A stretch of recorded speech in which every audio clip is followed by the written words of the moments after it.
Okay, hi guys, hello. पिछली class में हमने रिफ्रैक्शन के बारे में पढ़ा। What is refraction? The bending of light when it passes from one medium to another.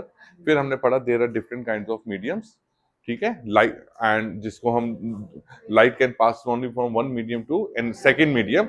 It can not go through to more than two mediums at a one point of time. Those mediums are considered to be rarer medium and denser medium, and that depends on their optical density, and optical density is entirely different from their physical density. Keep it in mind, optical density is right. फिर हमने इसके अलावा हमने यही पढ़ा था सारा। हमने इस क्लास में लास्ट क्लास में कुछ और टॉपिक भी रह गया पढ़ा था। हाँ, हमने फिर ये पढ़ा था कि when light passes from rarer to denser medium it bends towards the normal ray, and light passes from denser to rarer it goes away from the, and this refraction is based on the speed of the light as its speed changes. So to keep aligned itself, either it shorten its distance or it's increase its distance. Now अब हम बात जो हम topic थोड़ा सा छोटा सा fast करेंगे, वो टॉपिक ये है effects of reflection in our daily life. जैसे हमने कल एक ग्लास वाला एग्जांपल देखा था लास्ट क्लास में, पेंसिल रखी थी, पेंसिल में बेंड दिख रही थी। वो हमने देखा था एक लेमन वाला, लेमन को वाटर के अंदर डालते हैं, तो जैसे हमने इनका इरेजर लिया था, वो इरेजर को पानी में डाला, it appears to be bigger than in the actual size, right. पानी ग्लास का वाटर है, उसके उधर से हम किसी को देखते हैं तो that person also appears to be bigger. Have you ever noticed that thing in the life? Right. So today we are going to draw those kind of images. कि क्या होता है क्या नहीं. Let's see this. Effects of reflection in daily. The first one is a stick held obliquely. Obliquely means with an angle, straight नहीं, with an angle in a glass, right? Immersed in water appears to be bent at the water surface. हम detail में जाएंगे। पहला चीज ये कि अगर आप ग्लास के अंदर पेंसिल ऐसे रखी है, स्टिक रखी है, तो वो जहां पे पानी खत्म हो रहा है सरफेस पे, उस जगह पे वो बेंड दिखेगी। Guys please switch on your cams, everybody who are sitting online there. An object placed under water appears to be raised. इसका लॉजिकली हम देखते हैं कि when we goes to the pool, pool तो छोड़ दो, वो छोटी छोटी रिवर साइड रिवर्स होती है जिसको ट्रिब्यूटरीज कहते हैं, छोटी छोटी, वहां पानी में नीचे पत्थर दिख रहे होते हैं। अरे पापा कहते हैं बेटा मत जाना गहरा, नहीं पापा ये रहा छोटा सा है, एंड पैर डालते हो तेरी यहां तक पैर चलेगा, लगता है डूब जाएंगे, because it appears to be less deeper than actually it is. वो लगता है इतना सा गहरा है, होता जाए। Even the pool happens to be this. Right, notice किया ये चीज।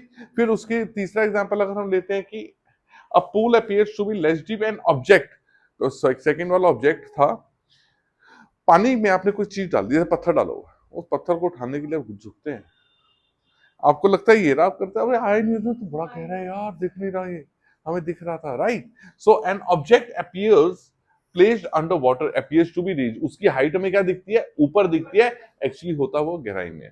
सेम चीज बेस में है, the pool appears to be less deep than actually it is. When a thick glass slab, this is scale को, when a thick glass slab is placed over a bolt type letters and you see over it, they will be appears to be raised. कल scale से देखा था लिखा हुआ, हम सबने देखा था, स्केल से ऊपर नीचे करके वो टेढ़े मेढ़े दिख रहे थे।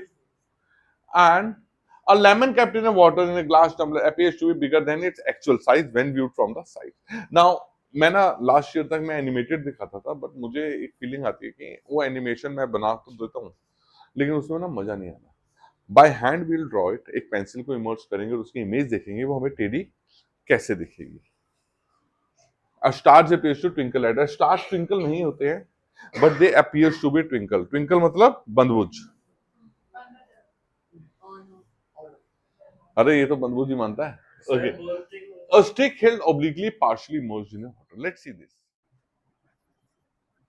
यहाँ पे, what is this?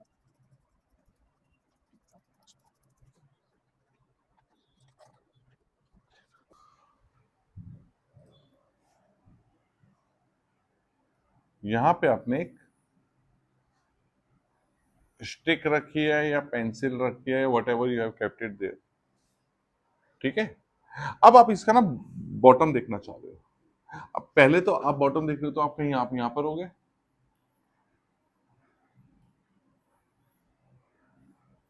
ठीक है। अरे बंदा है यार, तुम उस मेरी ड्राइंग पे मत जाओ, मेरी इमेजिनेशन बहुत अच्छी है। मास्टर जी ने दिए 10 क्वेश्चन, हमें आते थे 6, उसमें से निकले 3 गलत, मास्टर जी ने मारा डंडा। ये मैंने सीखा था थर्ड फोर्थ में, तो मेरे से यही बनता है एक अच्छा सा इंसान, और कोई बना नहीं आज तक। If you looking at this thing, right, तो सबसे पहले आपको देखना है दिस वाटर, वाटर, और ये कौन सी जगह है? तो दिस इज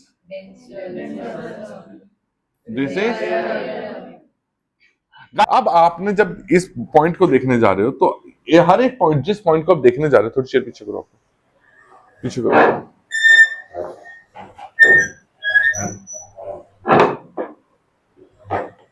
जिस पॉइंट को आप देखने जा रहे हो उस पॉइंट से दो रेज आती है, उस पॉइंट से दो रेज आती है, सिर्फ दो नहीं आती, there are millions of rays which come, but हम एक ड्राइंग के लिए, एक इजी के लिए हम क्या कर रहे हैं, we are taking two rays. तो वो दो रेज आपकी आईज में आने लगी है, तो यहां से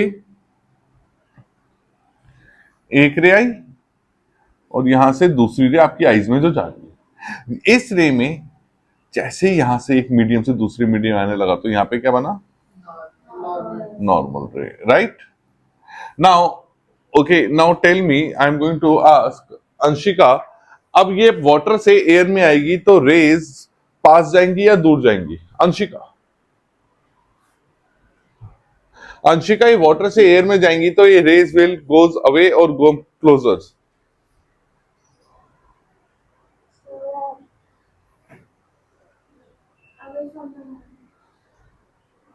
they will go away from the normal, right. तो यानी कि ये जो एंगल है, अब जो एंगल बनेगा वो क्या बनेगा, बड़ा बनेगा, ये रे ऐसे जाएगी, सेम चीज इसका होगा, इसका जो एंगल है और अब जो ये होगा इसका एंगल, अब ये देखो ये रे जो हो रही है, ये दोनों क्या हो रही है, एक दूसरे से वाइडन हो रही है। ये ना मैंने अपनी शक्ल गलत जगह बना दी है ना,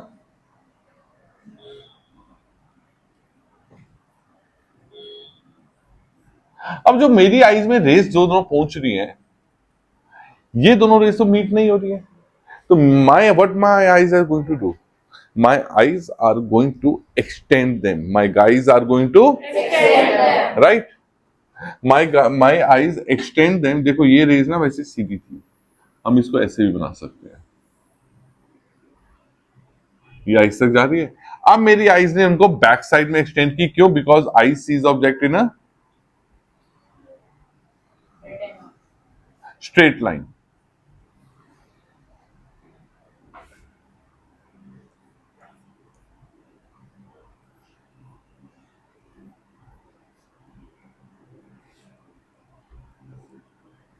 और वो हमें बॉटम जो मिला वो कहां मिल रहा है, यहां पे, तो यहां से ये पेंसिल मुझे ऐसी टेढ़ी सी दिख रही है, क्योंकि ये बॉटम मुझे क्या दिख रहा है, रेज्ड होता हुआ दिख रहा है। This is because of the reflection, actually the pencil do not bend there, it is because of the reflection I am seeing the pencil being deflected there, and since I am seeing this bottom at this point, so यहां से pencil ऐसी और यहां से ये सीधी दिख रही थी।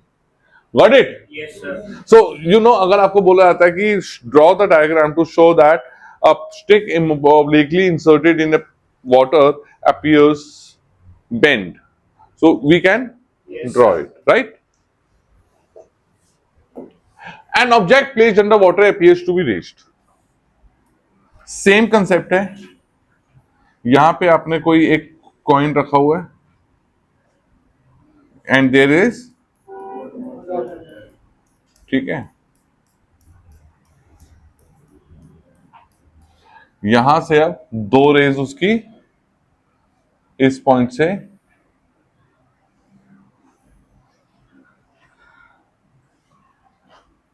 सेम चीज, दो रेज बनी और उसके बाद यहां से ये एंगल क्या हो गया, वाइड हो गया, राइट। और ये जब जहां पे फिर बैक पे मीट कराएंगे, जिस जगह में मीट की मुझे, तो it appears to be raised. Yes, sir. Concept is okay to everybody? Yes, sir.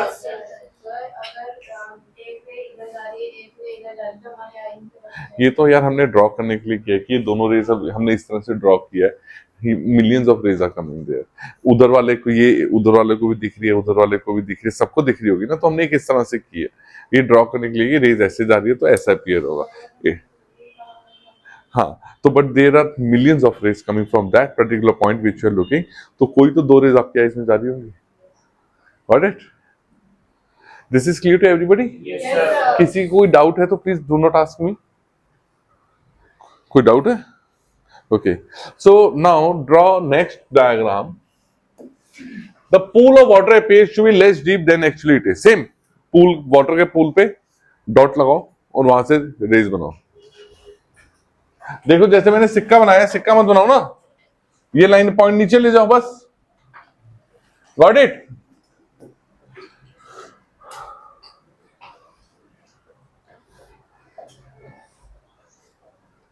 मुझे ना ऐसी बॉडी चाहिए, मैं ऐसे करूं टी शर्ट फट जाए. Cut cut cut cut cut, है ना? देख तेरी और मेरी तो हो रही है, पेट तो फाड़ देंगे हम, है ना? जनरली हम क्या करते हैं उसमें ए बी सी डी भी लेते हैं कि let A is a point to consider, so A से बी एंड ए सी. जैसे कि अगर ये रेज है तो हम इसमें क्या करते हैं, let A O is a point, O A and O B are the two rays which are going in the water. Now, as they move out of the water, as they touches the surface of the water, which is in the contact to air, now the medium changes from denser to rare. So the light rays goes away from the, they refracted away from the normal. So from the this OAB moves towards OC and OA moves towards OD, and in this way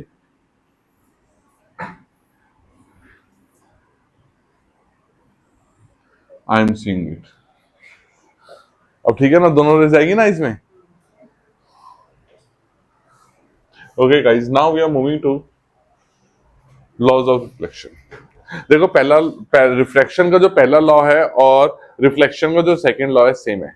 the incident ray, refracted ray and normal ray all lies on the same plane. They all lies on the same plane. Same plane. Sure? Singapore Airlines का या Emirates? Plane कौन सा? Surface Cartesian का. Like अगर हम page में बना रहे तो पेज पे बना रहे, अगर हम इस पे में रिफ्लेक्टेड हो रही है तो इस पे होगी. राइट? क्लियर है बात? तुम्हारा नाम क्या है? वाई भाव. Okay. The incident ray, the reflected ray and normal at the point of incidence all lie on the same plane. ठीक है. Angle of incidence and angle of reflection are not equal. अब ये बात आती है कि सर अगर एक केस में एंगल ऑफ इंसिडेंस,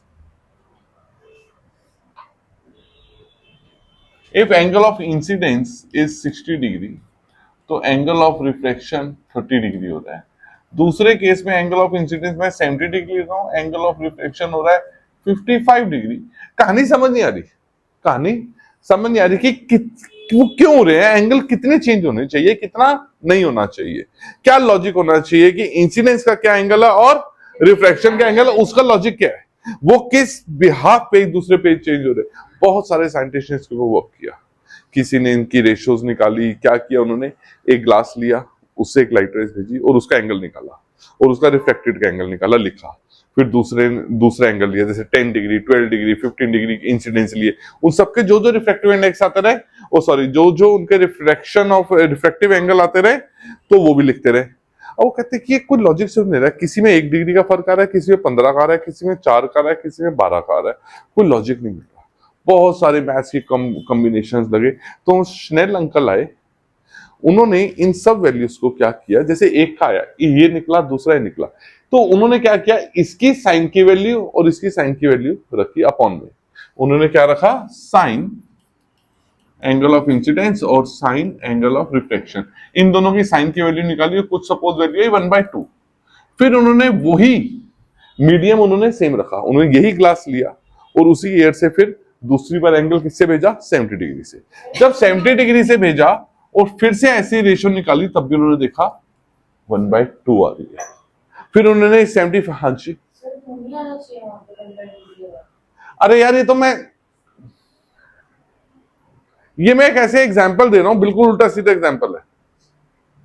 वैसे तो समझो मैं एक एग्जाम्पल क्या दे रहा हूं आपको, समझाने के लिए एक एग्जाम्पल दे रहा हूं. ये कोई लॉजिकल वैल्यूज नहीं है ना, ये वैल्यूज एग्जैक्ट है ना ये वैल्यूज, ये एक आपको समझाने के लिए दे रहा हूं. तो जब उन्होंने पहले एक 60 डिग्री लिया, फिर 70 लिया, तब भी ये और 55 आया. फिर उन्होंने हो सकता है 20 डिग्री लिया, एंगल ऑफ रिफ्लेक्शन आया 35 डिग्री. क्या बोल रहा हूं मैं, बताना लास्ट लाइन. तो what does he find out? He find out that कि जब एंगल 60 लिया, एंगल 70 लिया, एंगल 10 लिया होगा, एंगल 15, एंगल 12, एंगल 90 तो नहीं लिया होगा, 91, एंगल 11, 15, कोई भी एंगल लिया और उनके साथ जो एंगल ऑफ रिफ्लेक्शन आए होंगे, उनको जब साइन की वैल्यू निकाली, उसमें साइन में भी पुट किया, कॉस में भी पुट किया, टैन में भी, ट्रिगो की बड़ी सारी वैल्यूज होती है, उसमें से देखा सिर्फ साइन में ना सबकी वैल्यूज सेम आ रही है। लेकिन उसने क्या कंडीशन रखी थी? उसने जो मीडियम लिए थे वो हर बारी सेम लिए थे।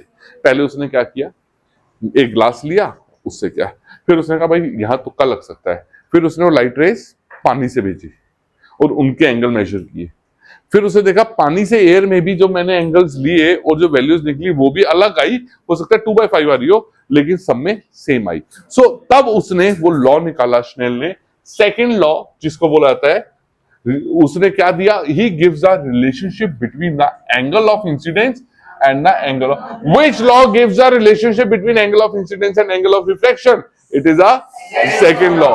This law was given by Snell in 1621. So the second law of reflection is also called Snell's law. According to Snell laws of reflection, the ratio of sine of angle of incidence to the sine of angle of refraction is constant. कहां के लिए? For a given media. एक particular media में अगर हम बात करें, बासी लेना मना है क्लास में, तुम ले पढ़ो। अगर सुन रहे होगे ना, समझ रहे होगे तो नींद नहीं आनी चाहिए। सुन ले, तू भी ले चुका है एक बार।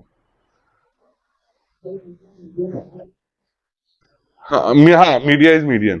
मीडियम क्यों हंस रहे हो? नहीं बता। अरे बता, हमें ही पता है, बताना क्या हुआ, क्यों हंसी, बताना। You are quite amuse, like किस किस बात पे तुम्हें ऐसा हुआ? मुझे है कुछ हुआ ना?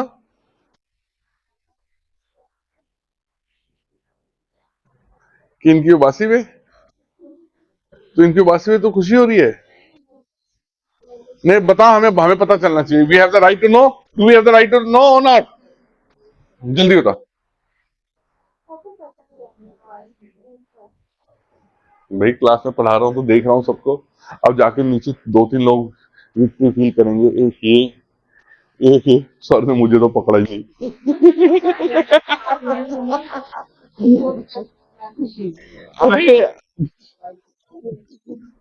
Okay, according to Snell law of reflection, the, ये लॉ लिख लो, according to Snell law of reflection, the sine of angle of incidence is equal to the sine of angle of, not equal, the sign, ratio of the sine of angle of incidence to the sine of angle of reflection is constant for a given pair of media.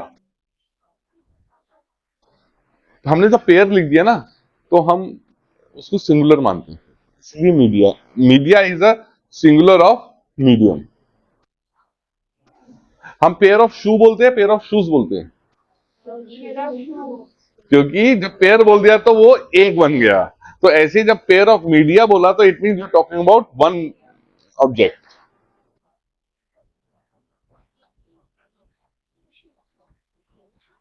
नहीं आ रहा समझ?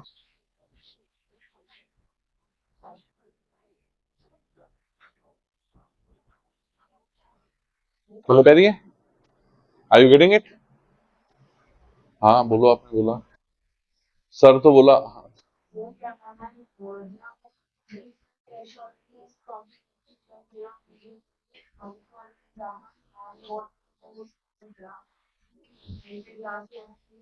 तो अलग होगी ratios, क्योंकि एक pair में media की रेशियो अलग होगी, दूसरे में एयर टू वाटर में अलग होगी, एयर टू ग्लास में अलग होगी। ग्लास भी अलग अलग टाइप का, जितना मोटा ग्लास होगा उसमें एयर टू अलग अलग ग्लास में अलग अलग रेशियोज होगी। एयर, हाँ, एयर टू वाटर में अलग होगी, एयर टू एल्कोहल में अलग होगी, तो हर तरह के मीडिया में अलग होगी। लेकिन एक पर्टिकुलर कोई एक मीडिया में आप अलग अलग एंगल से भेजोगे और जो रिफ्लेक्शंस आएंगे उन सब की रेशियोज सेम होगी। क्लियर सबको? कौन सा लॉ पढ़ रहे हैं हम? क्या कहते हैं ये, क्या कहते हैं ये? किसका? रेशो, यानी एंगल ऑफ 70 डिग्री और रिफ्लेक्शन 50 डिग्री, 70/30 कांस्टेंट।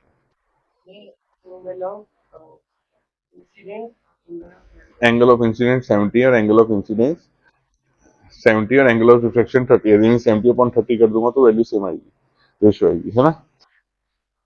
तुम ही तो बोल रहे हो। इट सेज दैट साइन क्या कहता है, कांस्टेंट टर्म आएगी, क्या आएगी, that is equal to sine angle of incidence upon, and that is sine angle of incidence upon sine angle of reflection है कांस्टेंट। इसको आप इस तरह से भी लिख सकते हैं, and this value, this constant is known as,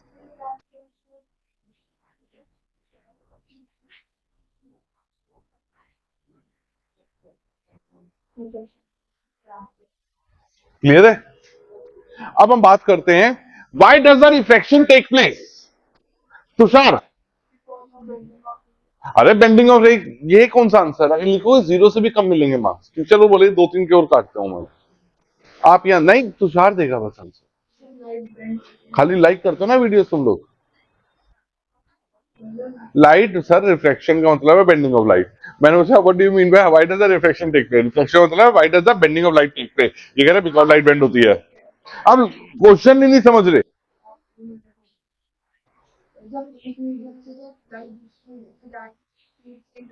Hindi medium school में पढ़ने के ये बेनिफिट है, बच्चों की इंग्लिश अच्छी है।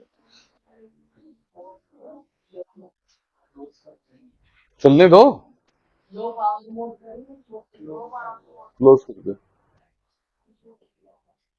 ये बात क्लियर है। Okay, why does the bending of light take place, reflection takes place.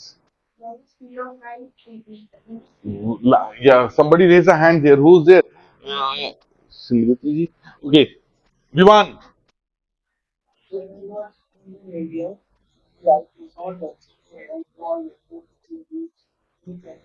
its speed changes, its speed changes। तो यहाँ पे एक लॉजिक क्लियर होता है कि रिफ्रैक्टिव इंडेक्स खाली एंगल से ही नहीं, हम स्पीड से भी निकाल सकते। हम किससे निकाल सकते हैं,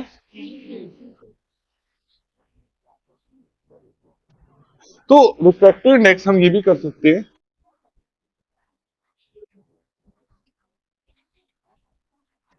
तो ऊपर लाइट अपॉन,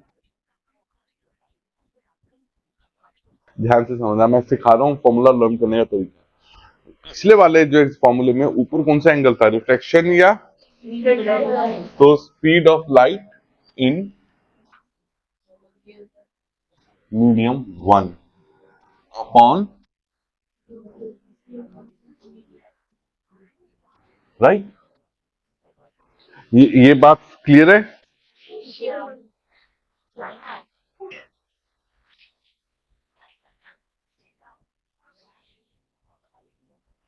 अब देखो हम इसको कैसे लिखेंगे,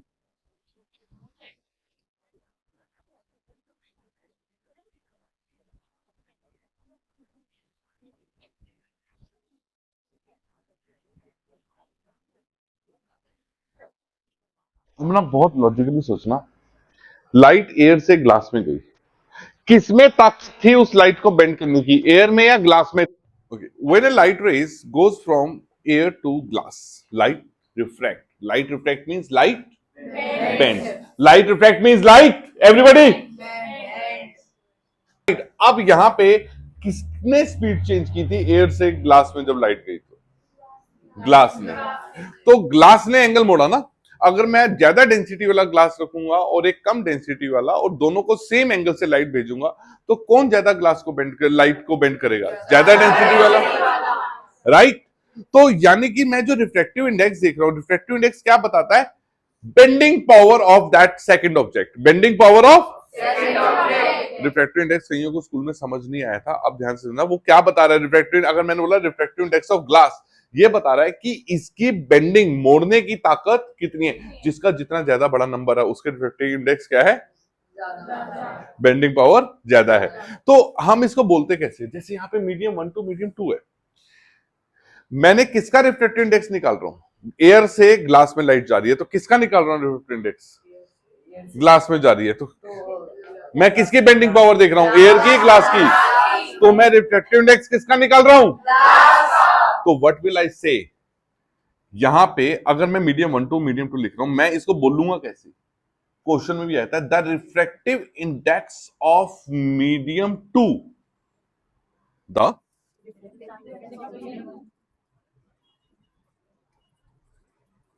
विथ रिस्पेक्ट टू वन। इसको मैं कैसे लिखूंगा? मीडियम वन, और यहाँ पे ना एन होता है, जो रिफ्रैक्टिव इंडेक्स होता है ना, हम उसको ना, ये जो रिफ्रैक्टिव इंडेक्स है इसको हम इटैलिक्स में एन की तरह से डिनोट करते हैं, two medium. This is okay to everybody. अब बड़ा स्मॉल एन होता है लेकिन बड़ा होता है, और ये इसके सबस्क्रिप्ट्स होती है। अब जैसे कि मैं कहता हूं लाइट एयर से ग्लास में गई, व्हाट विल आई से? लाइट एयर से ग्लास में गई। तो मैं लिखूंगा, देखो आराम से देखना, air in glass is equal to speed of light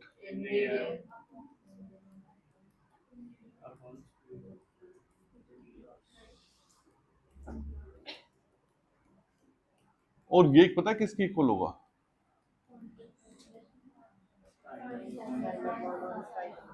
तो अब मैं इसको बोलूंगा क्या? देखो यहां पे मैंने पहला वर्ड बताता है एयर, कि एयर से लाइट ग्लास में जा रही है, लेकिन इसको बोला कैसे जाएगा?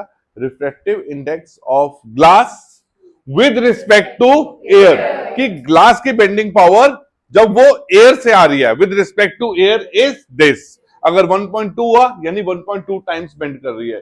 समझ आई लॉजिक? कंसेप्ट समझ? रिफ्रैक्टिव इंडेक्स का टॉपिक सबसे इंपॉर्टेंट है, मुझे कई बच्चों ने बोला था हमें समझ नहीं आया। कौन थे? अबे पहले तो बोल, how is it now? Logic clear है? पक्का? श्योर? फीस बढ़ा दो, हंस रहे हो? ओके अब यहां पे अगर लाइट रेज बाहर, अब यहां पे आपने बताना है light is coming from glass to air, कैसे लिखेंगे और वो बोलेंगे क्या? नहीं, you can write it down on the register there. Light is coming from glass to air, आजा कुड़िए। वो क्या था गाना यार, बड़ा अच्छा, ओए होए ओए होए, वल्ला वल्ला, क्या था वो? अरे बड़ा चल रहा है वो, अरे वो गंजे से अंकल है पाकिस्तान, क्या क्या उन्हें क्या? अरे वो बताओ ना, होले होले नहीं, वाह वाह, क्या? हाँ वदोवदी। क्या बोल रहा तू? ये तो वदोवदी क्या किसी को आता है? सर थोड़ा गाइड कर, समर्थ वदोवदी क्या था गाना? अब पूरी पढ़ाई में इसकी आवाज नहीं आई। अभी मैंने पूछा कि रिफ्लेक्शन क्या होती है, वहां इसकी आवाज गायब थी। हाँ करो। Light is passing from glass to air, right?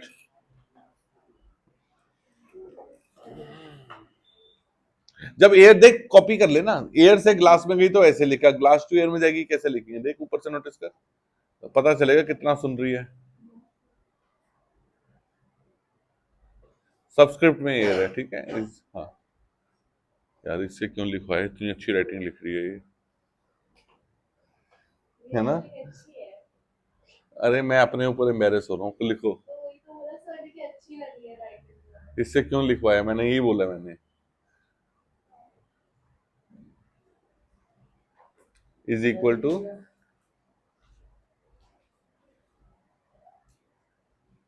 थोड़ा प्यार से मार बेटा, अपना ही है टीवी।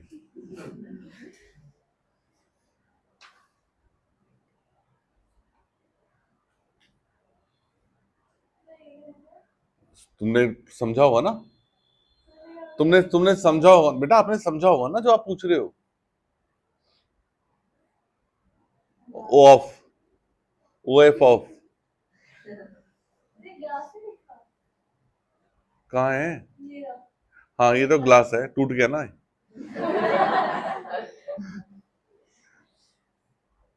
ठीक से नहीं लिख सकती है?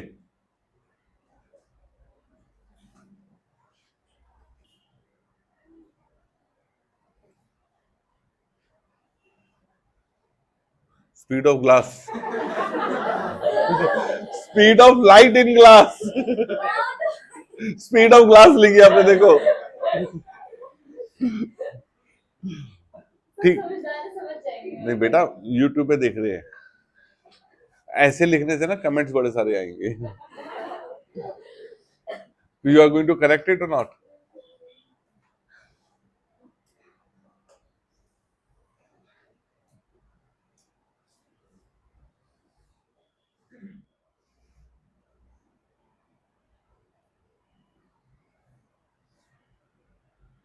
समझ आ गया?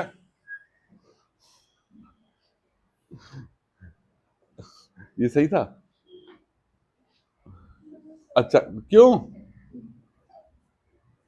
लगा था? झूठी। This part is clear to everybody? अभी हमने इसके ऊपर न्यूमेरिकल करने हैं। अभी देखो, अब यहाँ पे एक चीज और ध्यान देना है, ये जो रिफ्रैक्टिव इंडेक्स है, ये अगर मैं यहाँ पे लिखता हूँ ग्लास टू वाटर, ये refractive index of glass to water,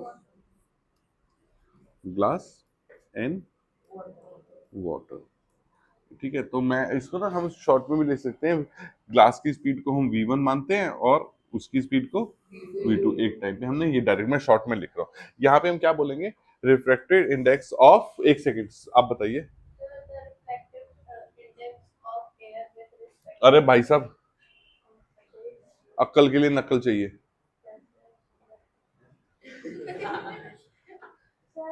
रुको रुको यार, refractive index of water with respect to glass. गलत।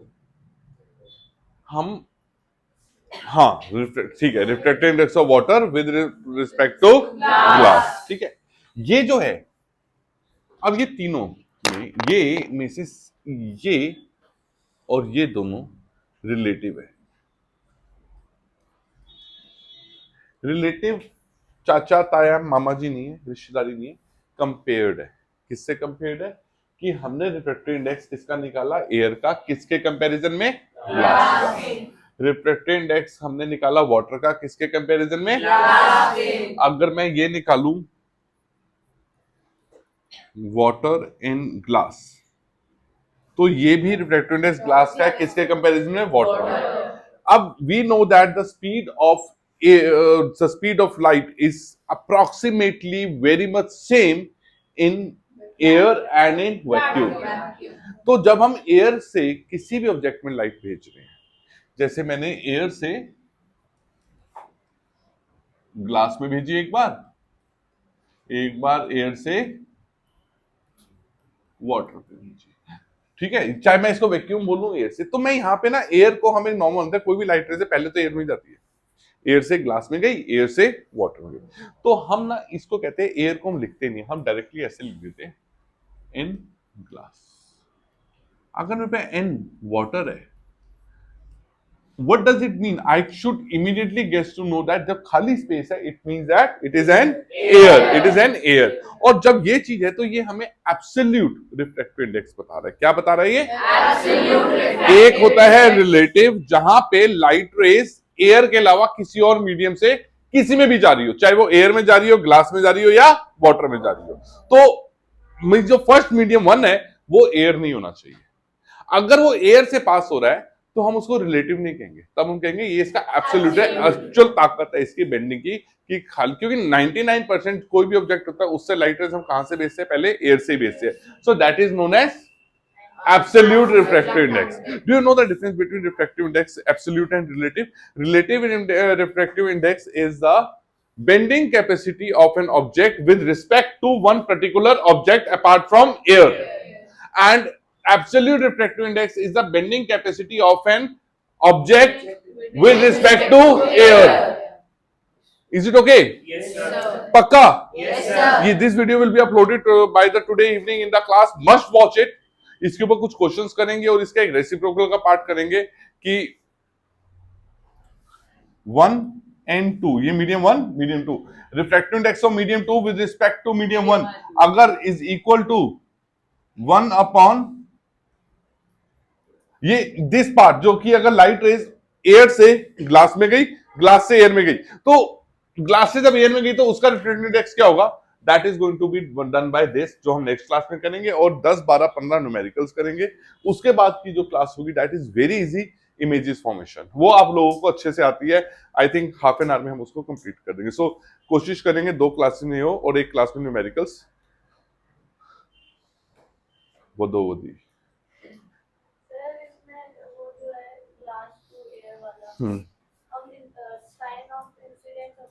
आप वो भी यूज कर सकते हैं, लेकिन दोनों आपको ज्यादातर वेलोसिटीज के क्वेश्चन गिवन होंगे, क्योंकि साइन की आपको वैल्यू, अगर अभी हम कराएंगे जब साइन की वैल्यूज वाले आएंगे ना, तो ब्रैकेट में लिखा होगा sine 70 degree is this and sine 30 degree is this, और वही वैल्यूज पुट करनी होंगी।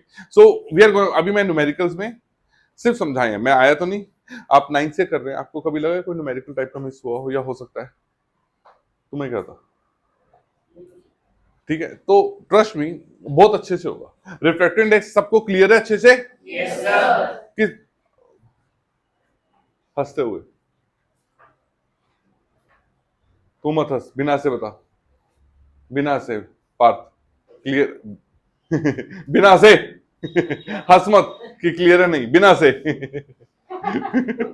बिना से बता, अरे बिना से। Everybody clear? Yes, sir. ठीक है, so we are going to meet. अरे रुक, बाय करने दे, अरे बाय करने दे भाई। अच्छा, चैनल लाइक करो, सब्सक्राइब करो और पढ़ते रहो।